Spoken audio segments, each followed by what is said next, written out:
দর্শক, নির্বাচনের আগেই যদি নিজেরাই মারামারি করে তাহলে দেশ চালাবে কিভাবে? ইসলামী দলগুলোর জোটে এখন অনেক ঝামেলা চলছে, দেখলে মাথা ঘুরে যাবে।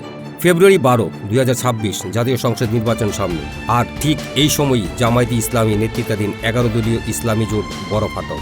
জোটের ভেতরেই এমন অভিযোগ পাল্টা অভিযোগ। সবচেয়ে বড় ইস্যু আসন ভাগাভাগি। দেখুন কি হচ্ছে।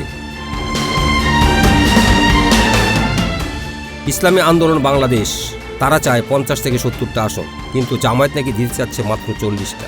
অন্যদিকে বাংলাদেশ খেলাফত মজলিস তাদের দাবি 25 থেকে 30টা আসন, কিন্তু অফার এসেছে শুধু 20টা। এতেই খুব চরম। এমনকি আইএবি তো প্রকাশ্যেই বলেছে নতুন জোট গড়ার কথাও ভাবছে।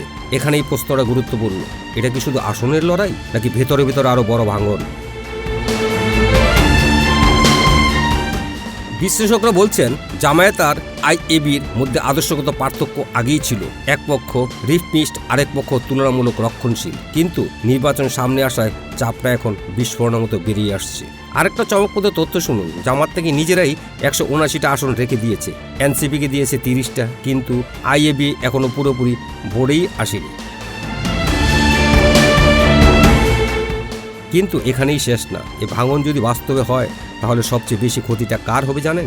ইসলামী জোটদেরই। কারণ ভোট ভাগ হয়ে গেলে লাভটা যাবে অন্য রাজনৈতিক দলগুলোর ঘরে। এখন বড় প্রশ্ন একটাই, যারা এখনও নিজেদের মধ্যে ঐক্য করতে পারছেন না, তারা কি সত্যিই দেশ চালানোর মতো ঐক্য দেখাতে পারবে? নির্বাচনের আগে এই জোট টিকবে, নাকি শেষ পর্যন্ত ভেঙেই যাবে? আপনারা কি মনে করেন, ইসলামী দলগুলো কি শেষ পর্যন্ত একসাথে থাকতে পারবে, নাকি এই আসন নিয়ে কলহে সবাই হেরে যাবে? কমেন্টে আপনার মতামত জানান। আর এমন রাজনৈতিক আপডেট পেতে চ্যানেলটি সাবস্ক্রাইব করে রাখুন। ধন্যবাদ।